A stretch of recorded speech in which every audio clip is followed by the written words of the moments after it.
Welcome back to Perspectives, the confirmation of Amy Coney Barrett. I'm Tommy Binion with the Heritage Foundation, and in a minute I'll be joined by Senator Ernst from Iowa and Senator Blackburn from Tennessee. The Senate Judiciary Committee has just taken a historic action, and the senators are excited to take us through it.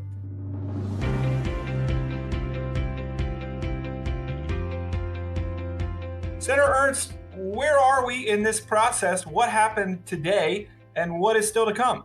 Yes, today we had our Judiciary Committee meeting, Tommy, and it went very well because there were no Democrats present. They actually decided to boycott the committee meeting, so they were elsewhere while the Senate Republicans did our job and voted on the nominee. It was unanimous with all Republicans voting in favor of Judge Amy Coney Barrett to be our next Associate Justice on the Supreme Court. So the next step is moving her on to the floor of the United States Senate. We will start moving through those votes. We'll have a cloture vote on Sunday, and then we should be able to proceed and cast our vote for Judge Amy Coney Barrett on Monday evening. So Judge Barrett has now been officially reported favorably to the Senate floor by the Senate Judiciary Committee. The Judiciary Committee's work is now done, but it was done so with no Democrats in the room. Senator Blackburn, where were they? What do you think about the fact that they weren't here? And then what does that mean for this process as a whole? Well, the Democrats chose not to show up, but chose not to do their job and not to do their constitutional duty. And if you pull your pocket constitution out and go to Article 2, Section 2, you see that the president has the power. It says he shall have the power, and that he is to nominate and to do it with the advice and consent of the Senate. Now, what this means, Tommy, is that it is not an option to not show up. You must do this. You must provide advice and consent. But the thing is, it may be no. You may say no. That may be your advice, is a no vote. But the point is, you don't have the luxury of saying, I'm just not going to go to work today because I don't like what they're going to ask me to do. You go, you do your job, and if your vote is no, that is the vote that you cast. But this was their decision and how they chose to conduct themselves today. I think that's a great point, Senator Blackburn, and certainly no one else listening and no one else throughout this great country has the ability not to show up to work today because they don't like what they're being asked to do. Thankfully, the committee is able to continue its work. There was a majority of senators on the committee present. 12 Republicans were there to do this work, and it is done. She is going onto the floor. The stunt, we'll call it, pulled by the Democrats did not affect the business of the committee whatsoever. I want to turn now to perspectives about Judge Barrett from throughout the country. You've both traveled back to your home states in the week since her hearings. What are people saying about her? What are you hearing about Judge Barrett? You've spent some time at home now. Is it positive about her out there? Let's start with you, Senator Ernst. How are they feeling about her in Iowa? Oh, Tommy, the folks that I have heard from in the state of Iowa believe that she is an extremely well-qualified jurist. She has such a sharp intellect, and people really enjoyed listening to her.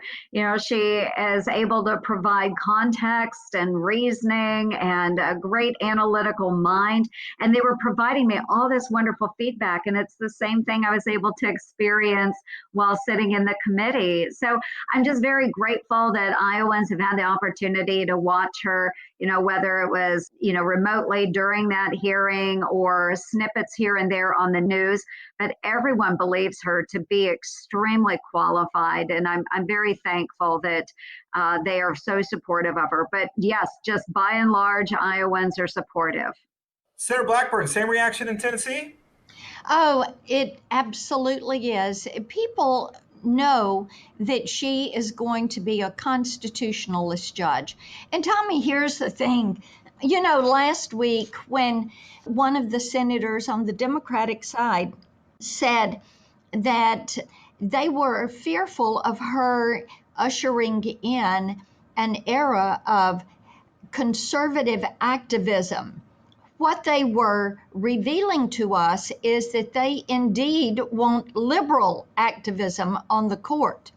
But if you were to be with me in Tennessee, talking to Tennesseans, they don't want activism of any kind on the court.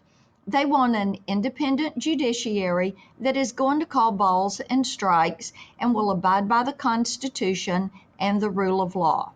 And that's absolutely true. And we're seeing it in the sort of grassroots activism that is happening here in Washington as well. I'm keeping an eye on the crowds outside the Supreme Court and outside the Senate office buildings. Last week and this week, there are by far a larger number of Barrett supporters than detractors that have chosen to come out and assemble to make their voices heard. I think she's an icon. The T-shirts that have her likeness on them, the image of her holding the blank notepad, I think the country's fallen in love with her. I think they were stunned by how well she performed in a hostile environment last week. And you can see it in the polling, too.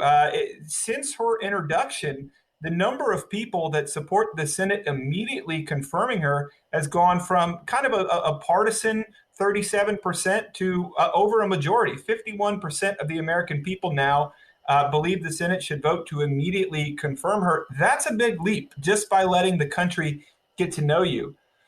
You know, Senators, we started this podcast with a simple idea in mind that as two prominent women on the committee, your perspectives on this process would be really valuable and interesting. Has your perspective on what it means to be a woman in government or a constitutionalist woman changed throughout this process? Has anything surprised you? Senator Ernst, we'll start with you. Well, and this was a wonderful process to go through. And I am, again, I just can't talk about how thankful I am to have been part of this experience, part of the Judiciary Committee. Have my perspectives changed? No, because I went into this with eyes wide open and knowing that they were going to attack Amy Coney Barrett on whatever grounds they could. So whether it was her religious faith, whether it was her family, we knew that she would be subjected to that. What I am surprised about is that they tried to push their perspectives off on Judge Barrett.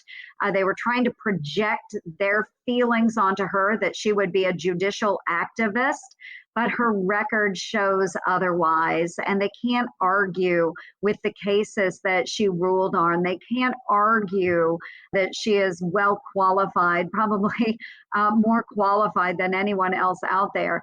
So I'm glad we are through this initial Judiciary Committee process. What was reflected on by Senator Lindsey Graham, our chair this morning, he specifically mentioned Senator Blackburn and me, and to the fact that we are conservative women, and the left tries to marginalize us because we don't meet their standard of what a woman should be. And so that was just really good to hear from Chairman Graham, being able to throw that perspective out there. But we are conservative women. We have a voice. Amy Coney Barrett has a voice. And again, just glad to be part of that process. That was a great moment when Chairman Graham referenced you, Senator Ernst, and you, Senator Blackburn, in his opening statement of today's historic vote. I think we do have that clip. Let's go ahead and play it now. It's moments like this that make everything you go through matter. It's moments like this where you can tell young conservative women there's a place at the table for you. This is a groundbreaking, historic moment for American legal community and really politically. Senator Blackburn and Ernst spoke eloquently what it's like to be a conservative woman in America. You try to be marginalized. And I just want to thank both of them for their participation.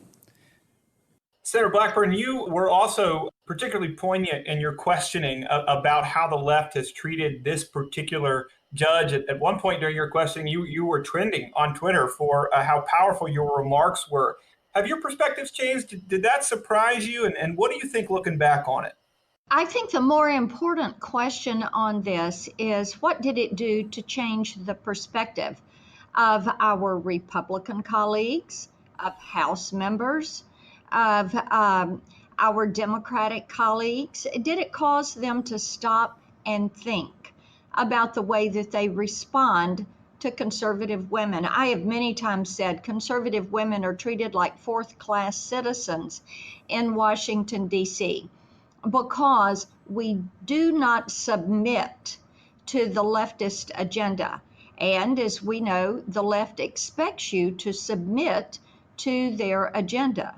But conservative women are independent, free-thinking women, and that is how they conduct their lives and how they work, how they rear their families.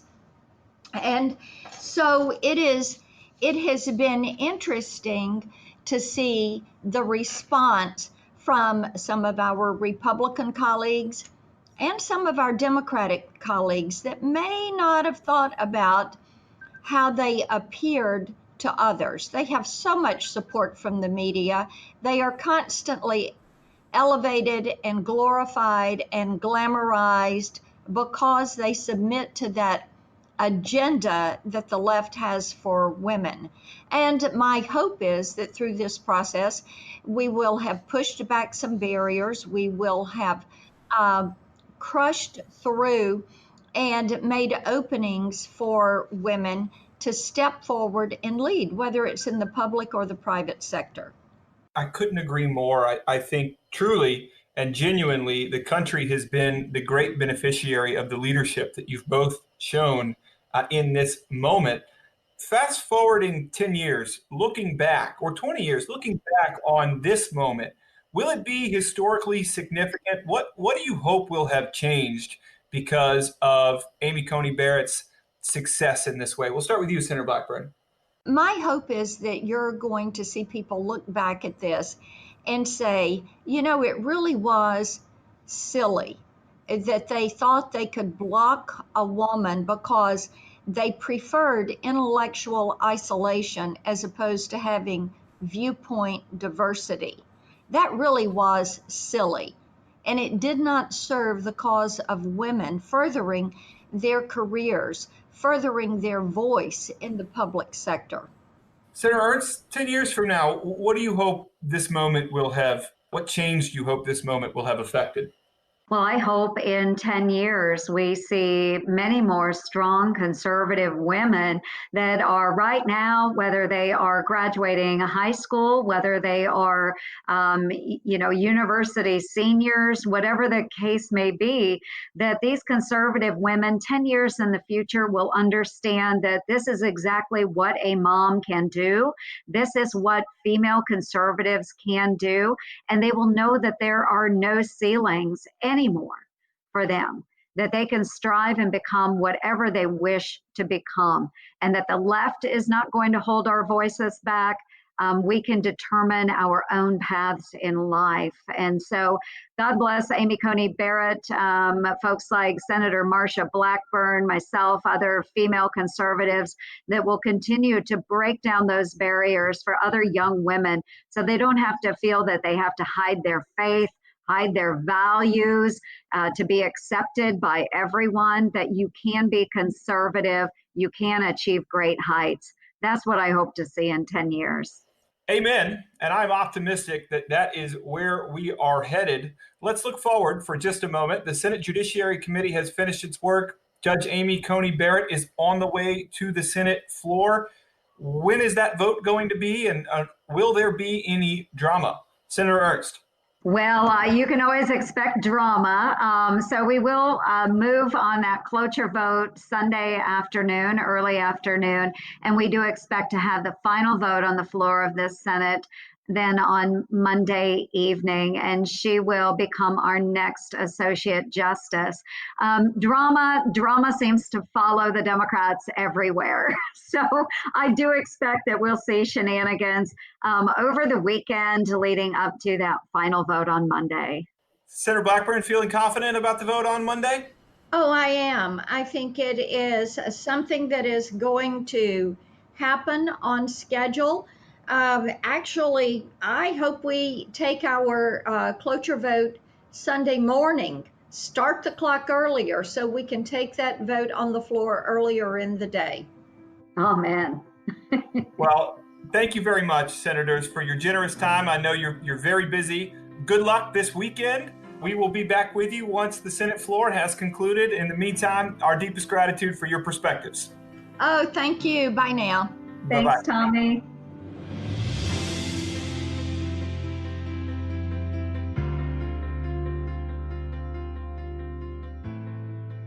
Perspectives is brought to you by more than 500,000 members of the Heritage Foundation. Sound design by Lauren Evans, Mark Guiney, and John Popp.